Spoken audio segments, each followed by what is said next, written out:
Well, hello again, everybody. This is John Norris at Trading Perspectives. As always, we have our good friend Sam Clement. Sam, say hello. John, how are you doing? Sam, I'm doing fantastically, and I hope you are. I am doing great. Fantastic. And Sam, I got to tell you, I think maybe a lot of people, at least in New York City, are feeling pretty excited about things. You know why? I think I have a guess. What is your guess? The Democrat mayor election. The primary? The primary. It certainly went off maybe a little bit different than what a lot of people thought it was going to, and certainly a lot different than what people thought a few months ago.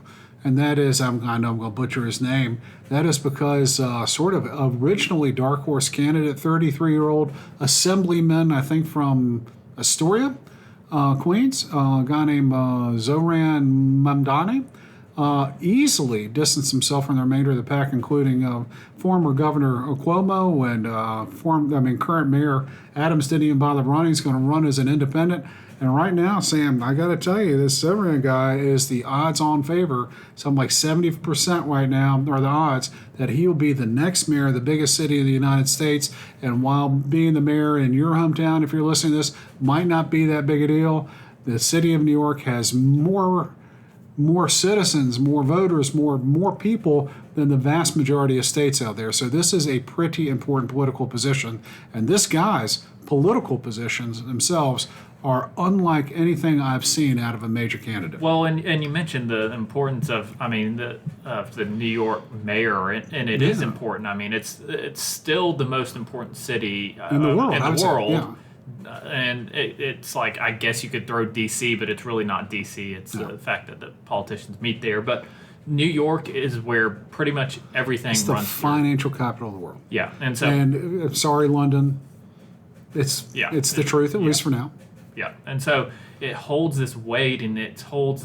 You go back to, I think, of Giuliani in 2001 and 9/11. I mean, Bloomberg. I mean, you have these big mayors that have been in the media, and I don't know many mayors really outside of our mayors here. You know, I could.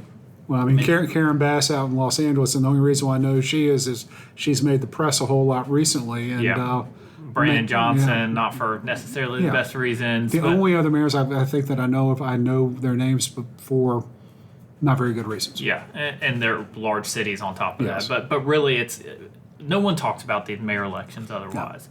No. So it does carry this weight, and it's I think an important sentiment gauge of how people are feeling to have such an established candidate in Cuomo with all the negatives that have come along with him, and the COVID, how he handled that. I get all that, but that seemed to be the safe, stable establishment candidate. Mm-hmm. And it was. I mean, he was the establishment candidate, and to have it swing so far the other way, so far and so completely and so rapidly. Yeah, and it was one of those things. It kind of felt a little bit like 2016 with Trump, and not that. Get where I'm going with this, but you see some of these states or some of these cities that have been overwhelmingly one direction and to swing the other, and some of these precincts, and how poor Cuomo did in some of these supposed strongholds for him, I think is worth expanding on. And again, less even about New York City and even with the importance of it, but more just the sentiment gauge. That's not isolated to New York City. No. And so I think that's kind of the interesting part to me and what's worth expanding on. Now, if you really have not been reading the news and have not followed Zohran Mamdani, I'm going to tell you this guy calls himself a democratic socialist, which I don't know how they get to run on the Democrat platform, but he calls himself a democratic socialist. And some of his platform is very much straight down the line, democratic socialist. And frankly, a lot of it would be what a lot of people my age, Gen X, would call just flat out socialism. I mean, truthfully, which was a dirty word when I was coming around. It's certainly less so now, but some of the things off of the platform, which right there, you can go to the website as long as it's up. Wants to freeze rents, build affordable housing, crack down on bad landlords. So here's some subjectivity there. Do all kinds of different things with the Department of Community Safety and the police department. City-owned grocery stores, fast, fare-free buses, fighting corporate exploitation, free childcare, baby baskets for New York's newborns, free K through 12, And the list goes on and on. And all this stuff sounds fantastic, Sam. Kind of like an idealist version of the way the world works. Unfortunately, the money has to come from somewhere. And while it might seem idealistic, oftentimes what you want is not the way the world actually operates. Yeah, but I think a part that has been talked about less about this is we can get into the economics of how poor some of these policies are, but more so the why younger people are so enamored with some of it. I would love to hear. And I think a lot of it goes back to, and there's been some, Peter Thiel, the famous entrepreneur, has talked about this, and some of his comments have come out, and his whole take, and I think it's spot on, is that when you have so many people that have zero skin in the game in the capitalist system, that you have 41% of Gen Z with zero or negative net worths, 38% of millennials, average car payment $750 a month for 68 months. People are spending on average 40% of their income to buy a house now. It's even worse in New York City if you're even able to buy that. And so you have these large groups of people that have no reason to be pro-capitalism. I mean, I get the economic side of it. Certainly making the assumption that we have pure capitalism in this country, which we don't. No, we definitely don't. But that's, I think, the point that he was making, and I think it's spot on for why people, you have some people that are purely on the ideas, believe in the economics of it, which I could vehemently disagree with. But I think that's more what it is, a case study of what's happened with young people. And I get millennials aren't really that young anymore, but young people, what's happened to them, and the disenfranchisement of younger people versus the boomers, and the grasp they have on the overall economy. Boy, I would tell you, Sam, it'd be very difficult to argue with you on that, because when you take a look around, things are simply more expensive, and the American dream does seem a little bit more unattainable to a lot of people, and just basic things like buying a house. In the section of town where I live, Mountain Brook, you're seeing the kindergarten classes shrink. I mean, pretty dramatically over the last even 5 to 7 years, truthfully, as younger people are just being priced out of living in that community. I imagine you're going to start to see that in a lot of other communities like Homewood, where you live. You'll start to see start seeing that as well. So housing affordability is horrible, and cars are more expensive than they were, and just frankly, the cost of living seems to be going up a little bit more rapidly than the cost of living it up. And I would say the definition of cost of living it up is also changed a little bit. So I would tell you a lot of these Gen Z folks that are having a hard time and being squeezed, and they are also maybe their definition of success and the timeline for success might be a little bit different than what people in my generation were. And the reason why I say that is because I didn't buy my first house till I was 30. I didn't. And we drove our first cars until they had a couple 100,000 miles on them. There would be nights that Beth and I would make bean burritos and crack Mexican beers, and that was a big night out. And just little things like that. I guess we didn't expect quite as much as quickly as I think people, maybe your generation, you're millennial, and certainly Gen Z. Are you Gen Z or millennial? It depends on, I'm like right on the cut. There you go. I think the people are coming out now expecting things a little bit more quickly than perhaps I did and my generation did. Even with that being said, things are far more unobtainable than they were when I was think around. A few other good facts that get to this point are I think it was 2008. I'm going to be slightly off on the years, but the average birth year of someone buying a house in 2008 is the same average birth year of someone buying a house now, which means the population of who's able to buy a house is those same groups of people. It's not. You would think that birth year is getting later and later, right? If younger people are still able to buy houses, and that's not the case. The whole housing market is just a mess. And even, I think this is funny, Thiel mentioned as well that Trump, Bush, and Clinton are all born within 70-ish days of each other. I mean, we've had several decades, largely, and Biden was just a few years older, but largely several decades run by the same post-war 1946 boomer generation. And so I think that's the sentiment. And it goes into politics, whether it's housing, it's all the same thing, that it's the same age group of people who have largely consumed somewhat finite assets and then assets as a whole and have benefited from it, where it's creating, we've talked about that K-shaped recovery or economy where haves and have-nots. And that's where I think a lot of that generational divide comes from. And it's definitely this too high of expectations. That clearly plays a part in the sentiment of it. But there's actual data that backs it up too, that it's getting. Well, I would tell you, I mean, sentiment is reality. I mean, when people are voting, how you're feeling about the world, how you're feeling about your prospects. If you're 25 and want to buy a house and say that you're screwed, you vote. I mean, I could sit there and say, listen, you just got out of college. Give yourself some grace. Let's save up a little bit of money and then go do that. And while you're saving up money, don't go get $10 coffees. I mean, let's come on. You drink some Maxwell House at the house. I mean, that's what I hear you. But that 25-year-old still votes. And that's what we're seeing. A lot of younger people are just really enthralled with what I would perceive to be crappy economics because, again, you would agree, they feel like they're getting screwed. Yeah. I mean, and that's just don't mince words. They feel like they're getting screwed. So when someone like Zohran comes around, he's a nice looking guy, charismatic by all accounts, very glib, comes around and says, "Hey man, we're going to put rent freezes on apartments. We're going to tax corporations 11.5%. We're going to increase the income tax on the wealthiest people. We're going to do all this stuff." Then, I mean, what in the world? Why wouldn't I vote for that? Well, that's the whole point. Is it sounds good, and if you have no skin in the game, if you don't own a bunch of commercial real estate, if you don't own a bunch of apartments that you're renting out, things like that, why wouldn't these things sound good to you? Again, if you're going off the sentiment side of things, right? If you have no skin in the game, if you're trying to get into a house, if you're trying to get into something that you can rent, it sounds great. It sounds appealing. I mean, I just think when you have such a heavy predominance of people that are pro something that doesn't make sense, you can't fully discount it to poor education. I think part of it is when even your generation hears socialism versus what younger people hear socialism that are pro it, what they're talking about are two completely different things, or at least in their heads are two different things. I think what your generation thinks of as socialism, and the people a little bit younger than you, is spreading the wealth a little bit more efficiently. Yeah. When I hear socialism, I'm talking about government controlling the means of production. Right.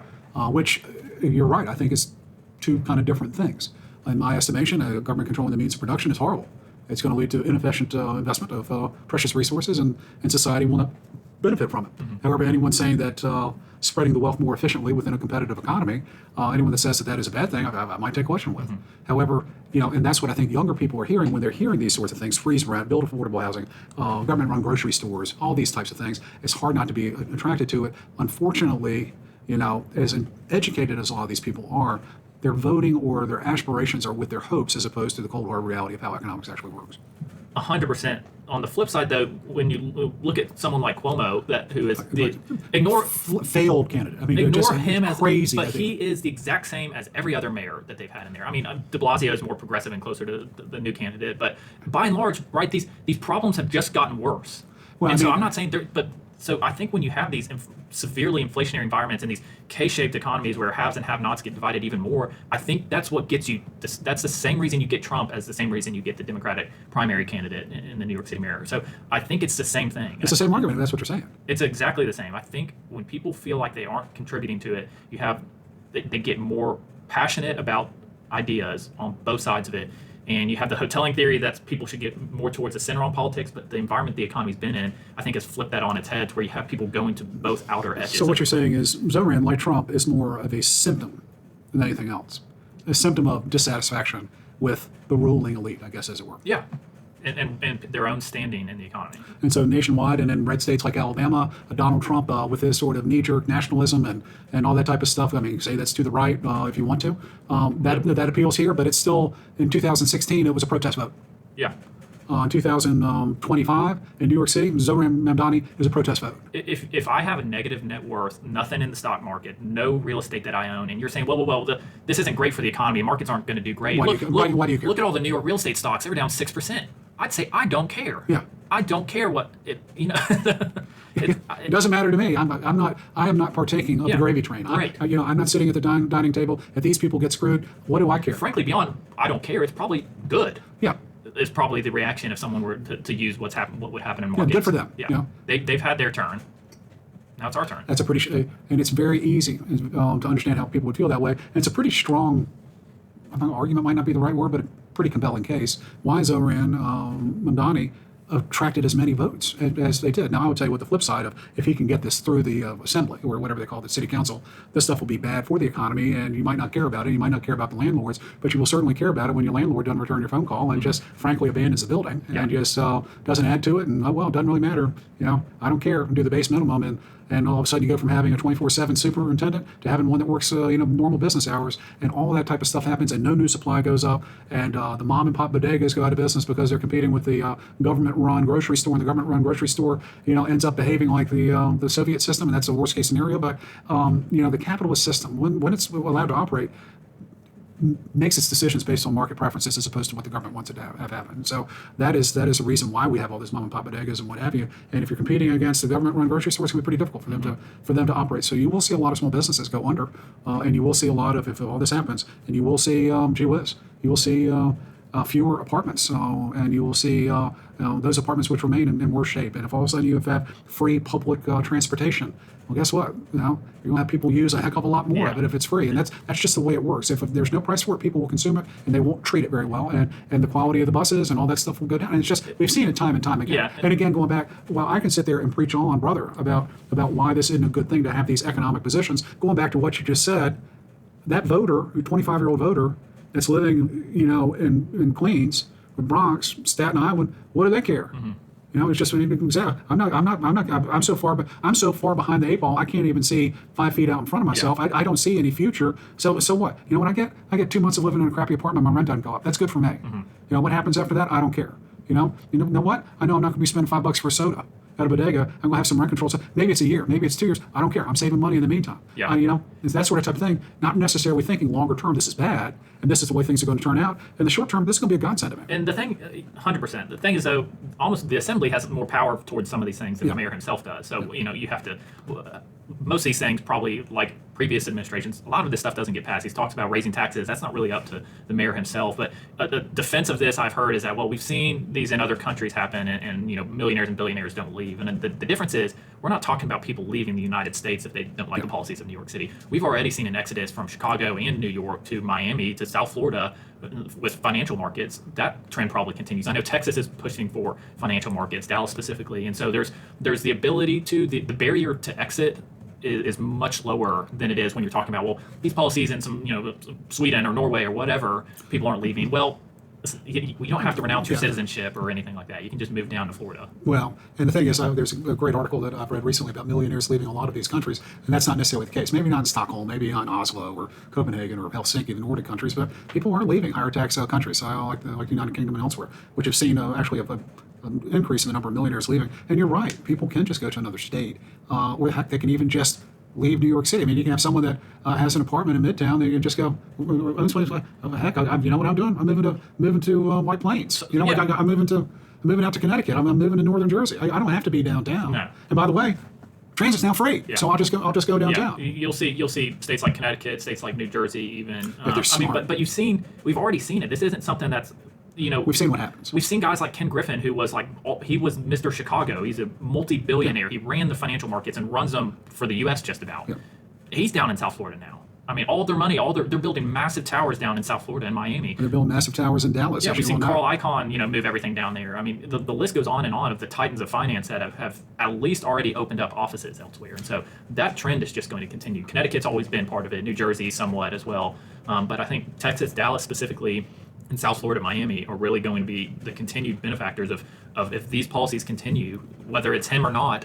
If New York goes the way that it's been going, it just makes sense. Well, and then another thing, it wants to increase the minimum wage by to $30 an hour by 2030. That the 2030 used to sound very, very far away. It's not, as you well know.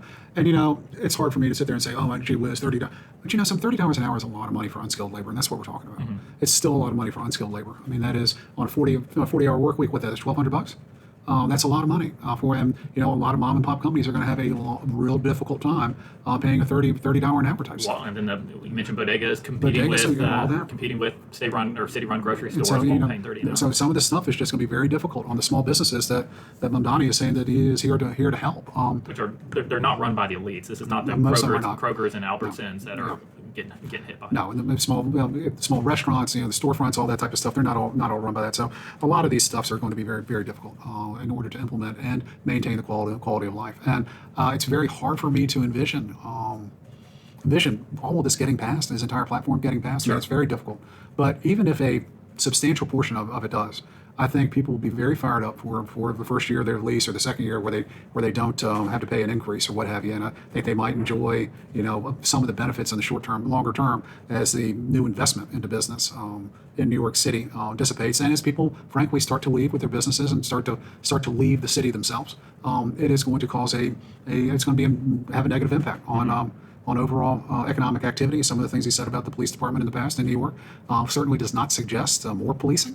Suggest more counselors and social workers and fewer cops on the streets, and that might dissuade tourism. And just there's a lot of stuff out there. A lot of it's a slow burn. A lot of it's a slow burn. None of it's going to be horrible overnight. And while I could sit there and say this guy is bad news in terms of the long-term health of New York City, people might disagree with me, but I don't think anyone would disagree why he is as attractive to as many people as he is. And that's because, again, going back to the point we've made ad nauseum here, seemingly a lot of people, particularly young people, do not believe that the traditional American dream is attainable for them in an acceptable period of time. So why not thumb the nose at the man, stick it to the business owner that's screwing them on their rent, all of that stuff. Why not do it? If I can get a couple years before things start to head south, I can leave New York at that time, but I'll get a couple of years where I can save a little bit of money, and that's better than what I've got now. And that's kind of a compelling argument. Yeah, or it's just not how things are right now, right? Yeah. Just doing something different. Doing something different, because what's the definition of insanity? Doing the same thing over and over again and expecting different And results. so if I'm 25, 30 years of age, saying that I could never even think about living in Manhattan the way things currently are, and